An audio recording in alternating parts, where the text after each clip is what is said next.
that story just brought up a question in me, which is, I have a really long-standing spiritual practice. I meditate every morning, and I've seen the deepening of my understandings and lifting a lot of rocks, even though there are still rocks, over the years. Where I hit difficulty is I come out of that in the morning blissful, feeling really light, like I've got this handled and I know how I want to be, and then I hit the day. And things come up and this and that, and hours pass, and all of a sudden I go, wait, where was my state? It's just gone. And the current process for me is figuring out ways to be throughout the day, or at least remember to come back. Mm-hmm. And I just wanted to ask you what works for you and what would you recommend? Well, one thing I'm going to just throw out and see if this makes any sense to you, but sometimes when people have a meditation practice, so-called, there can be a dichotomy between the time on the meditation cushion and then the so-called rest of life. So my recommendation always is to consider this much more of a living meditation, and that the visits to the sweet spot can be just peppered kind of all through the day.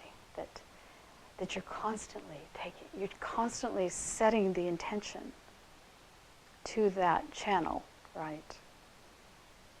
As much as you need to, remembering it.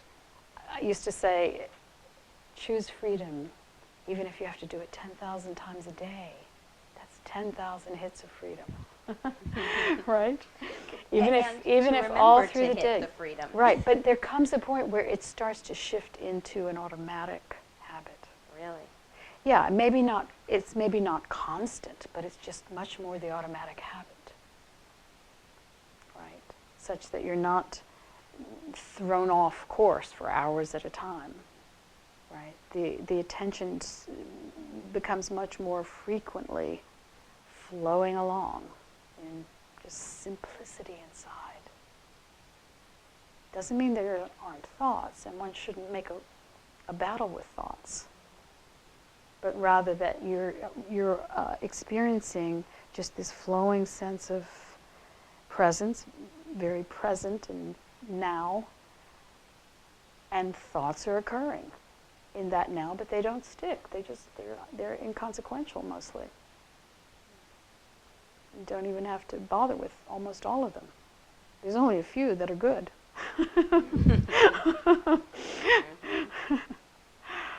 And you start to notice which ones those are, which ones are relevant, which ones are relational, which ones are creative, which ones have to do with functioning, get your taxes done, and so on.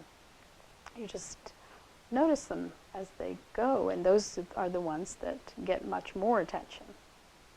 Almost all the rest of it you can easily not even bother with. And that's a very, very simple habit to fall into,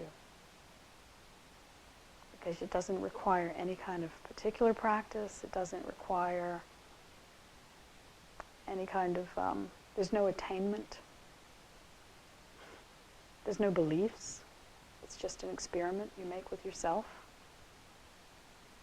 And is your belief that there is no attainment beyond that, or is there? Beyond those moment-to-moment bits of... I don't have a belief in what is traditionally called enlightenment.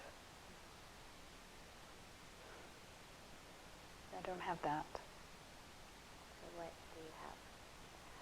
I have this experiment that I'm making, and that's all I ever can share, which is that I had a tendency of mind that tended to kind of gloomy stories, very, very obsessively thinking, very much attached to my opinions, very much tormented by my identity story, which was that I was living the wrong life. Somehow I got stuck living the wrong life, not my real life. That is, not the life in my imagination. So imagine that kind of constant torment. Very fixed on what I had lost, though I hadn't been as appreciative of it when I had it. Then I would lose it, and suddenly it would become high value. And so I went from a kind of depressive, anxious, tormented mind state that was obsessive to now I don't have interest in those stories. It's not that they don't occasionally arise. I just don't bother with them. I'm not at all interested. And I noticed that my internal landscape, you could say, is mostly very quiet and simple. Thoughts are going through in the waking hours, but they're amorphous. I don't even pay attention to that. I hardly hear them. I sometimes liken it to you're sitting on a train in a foreign land and you're hearing people speaking. They're speaking in a language you don't particularly understand. And it's just murmurings. It's like background murmurings. And the predominance of your awareness is looking at the gorgeous countryside or reading your book or, right? That's where your awareness is actually hanging out. And that becomes what feels normal to you. That becomes what feels like that is your way of being. And bouncing along on thoughts feels just tiring. Sometimes we have to do it. You have to apply mental energy if you're doing a job. That's what most people are being paid. In our society, I dare say, in our subculture here, most of us are being paid for our mental output.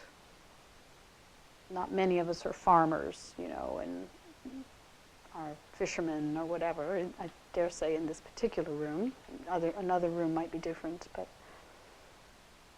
so sometimes you are having to employ your mind, and it has to work. But when that is not the case, often people are becoming very, very weary from this mind job that is completely unnecessary. Following thoughts, following opinions, being scared by the stories, big, huge what-ifs, future pictures, past pictures. Right? Roads not taken, things that were said that you wish you could take back, etc. Just on and on, bouncing around from one thing to the next.